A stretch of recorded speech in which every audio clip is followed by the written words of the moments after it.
Hiya. So we're continuing prayer hints, and we've had a couple so far, and I want to just talk to you about one that I've used variously over time that I think is really useful, although it feels a bit funny when you first do it. So it's also going to come with a book recommendation, but don't worry, it's not a big thick one. It's quite an easy one, and it looks like a kid's book in so many ways, so that's cool.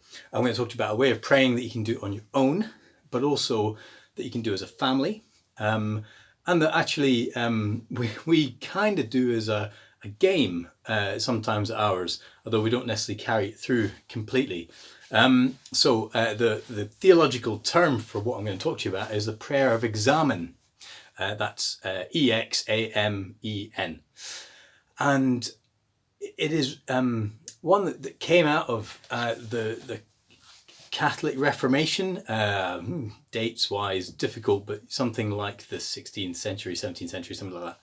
And a guy called Ignatius of Loyola, who formed the Jesuits, this became a kind of key part of Jesuit spirituality. And that's just to tell you, it's got a bit of a historical pedigree. It's not to kind of freak you out with history at all. And it can be done in hundreds of different ways, but the simplest one is the one that I tend to use. And I think it's useful at the end of a day, but you can do it anytime you like. We do some of this as a family over dinner time. But effectively, if you're in the words of our family dinner time, you're thinking high and low, or in the words of the Examen, just thinking back across the day and thinking, what moment am I most grateful for throughout the whole day? And what moment am I least grateful for throughout the whole day? And really, it's that simple.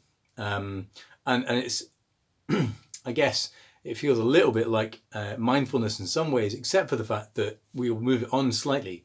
But effectively, I sit down. If I want to do this really formally, I can sit down, I can light a candle even to remind me that God's here. It doesn't make God here, it just reminds me that God's here. I can light a candle, or I can just sit down, have a moment, think back through my day and think, what was the best thing of the day? What was the bit that I'm most grateful for? I think about it. And then actually, the simplest way of doing the Examen is to go, I've thought about the thing I'm most grateful for, I now thank God for that. And then I think about the thing that I'm at least grateful for, the bit of the day that was hardest, the bit of the day that left me feeling down, the bit of the day that, the technical terms for these are consolation for the up bit and desolation for the bad bit. But the bit that left me feeling down, hollow, empty, whatever it was, the bit that I'm least grateful for. And I think about that. Maybe if I want to take it further, I'd think about why it made me feel so down, what it was about that thing. And maybe rather than just, what I was going to say, the simplest thing is you could just pray about it. The next level would be, why did it make me feel so down? And maybe pray to God about that. And pray to God about what work he has to do in me as well as the situation, if that makes sense. But this is just that simple. 2 questions. What am I most grateful for? What am I least grateful for of the day? And then pray about it. That's an Examen. It can be done in bed as you're falling asleep. It can be done over dinner as a family. We play high and low, and we come up with our highest, our most best bits of the day, and our lowest, worst bits of the day. And the kids love it.